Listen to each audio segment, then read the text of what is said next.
ব্রহ্ম বালিকা শিক্ষালয়া high secondary যে স্কুলটি আছে তাতে সেটাতে কিছু ফিমেল যে টিচার নেওয়া হবে সেই ব্যাপারে আপনাদেরকে আজকে জানাবো। Applications are invited from eligible female TET qualified কিন্তু হতে হবে except physical education and work education posts. Candidates for appointment to the post of assistant teacher in various categories at Brahmo Balika Shikhalaya Bengali medium কিন্তু এটা a recognized non-government aided school. The application form will be available on our website. ওয়েবসাইটটি আমি আমাদের comment বক্সে দিয়ে দেবো, সেখান থেকে দেখে নেবেন। অ্যাপ্লিকেশন ফর্মটাও সেখান থেকে ডাউনলোড করে আপনারা ডিউলি ফিল করতে পারবেন। যেটা সাইটটা হচ্ছে http:// হবে brahmobalika.org.in। 10/8/2026 থেকে 16/8/2026 পর্যন্ত ওয়েবসাইটে আপনারা এই অ্যাপ্লিকেশান ফর্মটি পাবেন। Duly complicated application form along with the examination fee in the form of an account pay demand draft. এটার সাথে ডিমান্ড ড্রাফট যেটা চাইবে সেটা দিতে হবে এবং ফিল করে must submitted at the school অফিসে কিন্তু আপনাদের সাবমিট করতে হবে 17/8/2026 থেকে 27/8/2026 দুপুর 12টা থেকে 2:30 পর্যন্ত, রবিবার বাদে। ঠিক আছে, তো এলিজিবিলিটি ক্রাইটেরিয়া কী থাকছে না, অ্যাপ্লিকেশনের জন্য such minimum academic qualification as mentioned in the West Bengal School Service Commission rules 2007 as subsequently amended। আপনাদের টেট পাস থাকতে হবে, কিন্তু ফিজিক্যাল এডুকেশন বা ওয়ার্ক এডুকেশন থাকলে চলবে না। Conducted by the state government as per the guidelines framed by the National Council for Teacher Education. NCT থেকে approved যে সমস্ত গাইডলাইন্স আছে সেগুলো ফলো করতে হবে, এটাই বলতে চেয়েছে। এরপর যেটা বলেছে সেটা হচ্ছে candidate applying for the post of assistant teacher of work education and physical education group are not required to submit TET pass certificate। এই দুটো পার্টিকুলার হলে হবে না। The teaching staff will be appointed in strict observance of the West Bengal rules, মানে যে rule রেগুলেশনগুলো থাকে সেই rule রেগুলেশনগুলোর মধ্যে হবে। কোন কোন পোস্টের জন্য নেওয়া হবে না, এটি মানে অ্যাসিস্ট্যান্ট টিচার নর্মাল সেকশন, মানে ইংলিশ ল্যাঙ্গুয়েজ গ্রুপের জন্য, যেটা ওবিসি যারা বি আছেন তারা অ্যাপ্লাই করবেন। পাস গ্র্যাজুয়েট উইথ ইংলিশ থাকতে হবে, অনার্স থাকলেও দিতে পারেন, তার সাথে বিএড থাকতে হবে as per up to date NCT norms. আরেকটা পোস্ট হচ্ছে কি, যেটা দ্বিতীয় পোস্ট হচ্ছে সেটা হচ্ছে অ্যাসিস্ট্যান্ট টিচার নর্মাল সেকশনের pure science and mathematics group, মানে সায়েন্স গ্রুপের জন্য বিএসসি পিওর সায়েন্স থাকতে হবে, B Ed as per up to date NCT norms. এবং আরও পোস্ট যেগুলো আছে সেটা হচ্ছে অ্যাসিস্ট্যান্ট টিচার পিওর ম্যাথ নেওয়া হচ্ছে, ম্যাথামেটিক্সে থাকতে হবে, পিওর সায়েন্স পাস গ্র্যাজুয়েট থাকতে হবে, জেনারেলদের জন্য অবশ্যই। এগুলো ঠিক মতো দেখে নেবেন, আমি ওখানে অ্যাপ্লিকেশান ওয়েবসাইট এবং অ্যাপ্লিকেশান ফর্ম ওখানেই আমি দিয়ে দেবো, আপনারা দেখে নেবেন। গ্র্যাজুয়েট থাকতে হবে, এখানেও বিএড থাকতে হবে। বায়োসায়েন্স যাদের ক্ষেত্রে বায়োসায়েন্স এবং ম্যাথ গ্রুপ যেটা থাকছে এটা এসসিদের জন্য এটা অ্যালটেড আছে। বিএসসি বায়োসায়েন্স পাস থাকতে হবে গ্র্যাজুয়েট, আর বিএড থাকতে হবে। আর অ্যাসিস্ট্যান্ট টিচার হিস্ট্রি যাদের আছে জেনারেল কাস্টের জন্য আছে, pass graduate with history and B Ed থাকবে। আবার হচ্ছে অ্যাসিস্ট্যান্ট টিচার জিওগ্রাফি জেনারেল থাকবে, পাস গ্র্যাজুয়েট উইথ জিওগ্রাফি এবং বিএড থাকছে।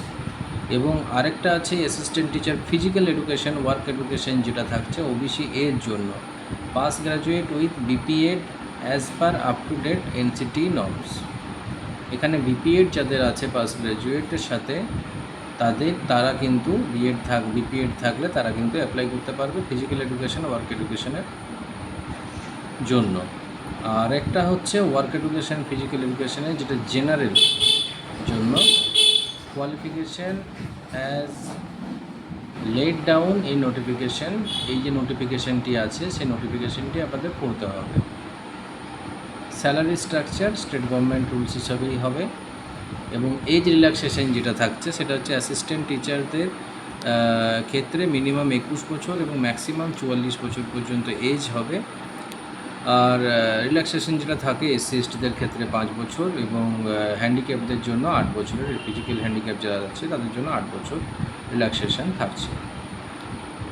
মিডিয়াম কোয়েশ্চেন পেপার কীরকম হবে, অ্যাডমিট কার্ড এবং এটাতে অ্যাডমিট কার্ড আপনার রিটেন এক্সামিনেশন হবে, সেগুলো সেন্ড করে দেওয়া হবে বাই পোস্টে। In case not receiving the admit card, candidate may contact the school office along with the valid acknowledgement receipt. Acknowledgement receipt নিয়ে আপনারা স্কুলে যাদের ক্ষেত্রে অ্যাডমিট কার্ড পৌঁছাবে না টাইম মতো 15/9/2026 মধ্যে, তারা তারপরে যোগাযোগ করে ওখান থেকে নিয়ে নেবেন। ফিজ যেটা আপনাদেরকে ড্রাফটের কথা বলা হয়েছে সেটা হচ্ছে যেটা বলা হয়েছে সেটা হচ্ছে 500 টাকা আপনাদেরকে জেনারেলদের জন্য দিতে হবে, 400 টাকা হচ্ছে এসসি এসটি এবং ওবিসি ক্যান্ডিডেটদের জন্য দিতে হবে, আর সেটা হচ্ছে নন রিফান্ডেবল। কিন্তু this amount of money is to be deposited in the form of an account pay demand draft দিতে হবে বা চেক ফেভার হবে ব্রহ্ম বালিকা শিক্ষালয়ের ফেভারে আপনাদেরকে ড্রাফট বা চেকটা দিতে হবে। সিলেবাস যেগুলো আছে আপনারা দেখে নেবেন এবং যে মার্কস থাকতে হবে পার্ট 1 এবং পার্ট 2 যে এক্সাম হবে সেগুলোতে কত মার্কস উইল বি 45 হবে এবং সেকেন্ডটাতে 15 হবে, তাহলে 60 নম্বরের এক্সাম আপনাদের দিতে হবে। এবং সেখানের মধ্যে থাকবে রিটেন এক্সামিনেশন থাকছে, অ্যাকাডেমিক ইনক্লুডিং প্রফেশনাল কোয়ালিফিকেশানে কুড়ি থাকছে, ভাইবা ভয়েস থাকছে, ক্লাসরুম ডেমনস্ট্রেশন থাকছে, এইসব নিয়ে 100 নম্বরের পরীক্ষা হবে। এইগুলো হচ্ছে আপনাদের এলিজিবিলিটি ক্রাইটেরিয়ার মধ্যে পড়ছে। এবং হ্যাঁ, অবশ্যই ব্ল্যাক পেন নিয়ে যাবেন পরীক্ষার জন্য, ব্ল্যাক পেনই এদেরকে স্ট্রিক্টলি লিখে দিয়েছে। আর যেগুলো সেলফ ডকুমেন্টস আপনারা যখন আপনারা জমা দিচ্ছেন ডকুমেন্টস ফিল আপ করে, তার সাথে দিতে হবে self attested photo, copy of admit card, মাধ্যমিকের অ্যাডমিট কার্ডের সেলফ অ্যাটেস্টেড ফটোকপি দিচ্ছেন, আর বিভিন্ন যে এডুকেশনাল কোয়ালিফিকেশানগুলো আছে, মার্কশিট সার্টিফিকেট আছে, সেগুলোরও সেলফ অ্যাটেস্টেড ফটোকপিস লাগবে। ফটো আইডেন্টিটি প্রুফ মানে আধার ভোটার যেগুলো আছে সেটার সেলফ অ্যাটেস্টেড ফটোকপি লাগবে। কাস্ট সার্টিফিকেট যাদের আছে তাদের ক্ষেত্রে সেটাও দেবেন। সেলফ অ্যাটেস্টেড প্রুফ অফ যেটা টেট পাস করেছেন সেটার একটা সেলফ অ্যাটেস্টেড করে সেটা দিচ্ছেন।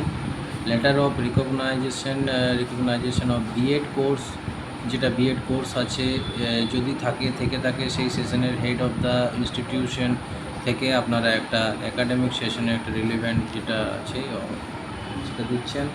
তার সাথে 2 recent passport size colour photograph আপনারা ফর্মের সাথে দেবেন। সমস্ত ফর্মটা সাবমিট করে আপনারা ওখানে জমা দেবেন। ডিমান্ড ড্রাফটটা অবশ্যই ওখানে দিতে হবে।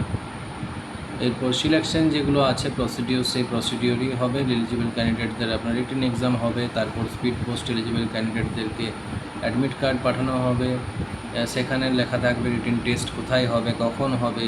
অ্যাডমিট কার্ড যারা পাবেন না তারা অফিসে এসে যোগাযোগ করবেন, আগেই বললাম। এবং আপনাদের ইমেল অ্যাড্রেসেও কিন্তু যে শর্ট লিস্টেড, যেটা এক্সাম হওয়ার পর শর্ট লিস্টেড কোয়ালিফাইড যারা থাকবেন তাদেরকে ইমেল বা স্পিড পোস্টের সাহায্যে জানানো হবে। ঠিক আছে। Personality test will be 20 marks include test on ability of controlling classroom situation and viva voice. 20 number personality test থাকছে, ভাইবা ভয়েস এগুলো থাকছে, এগুলো তো থাকবেই। আচ্ছা, অ্যাপয়েন্টমেন্ট যেগুলো সেগুলোতে এই যে নোটিফিকেশান নাম্বার ক্লজ 16-এর আন্ডারে হবে, গভর্নমেন্ট রুলস হিসাবেই আপনাদের যে স্যালারি হবে। আপনারা ভালোভাবে এটা পড়ে নেবেন। সমস্ত কিন্তু কোনো পরীক্ষা দেওয়ার জন্য বা কিছুর জন্য নো টিএডিএ এরা কোনো প্রোভাইড করবে না। আপনারা ভালোভাবে পড়ে নেবেন। আমার ডিটেলসটা আমার ওয়েবসাইট এবং ফর্মটা অবশ্যই এখানে আমি দিয়ে দিচ্ছি। আপনারা এই যে ফর্মটা দেখতে পাচ্ছেন, অ্যাডমিট এই যে সিলেবাস আছে, এই যে এখানে সিলেবাস যেগুলো আছে আপনাদের যেটা মনে হবে যেটা যার জন্য অ্যাপ্লিকেবল সেটা দেখে নেবেন। যদি আপনারা আমার দেওয়া তথ্য দেখে আপনাদের উপকার লাগে অবশ্যই চ্যানেলটি সাবস্ক্রাইব করে রাখবেন। ভবিষ্যতে আরও বিভিন্ন রকম জব অফার বলুন বা এক্সাম রিলেটেড বিভিন্ন ইনফরমেশান বলুন এখান থেকে আপনারা পাবেন। ধন্যবাদ।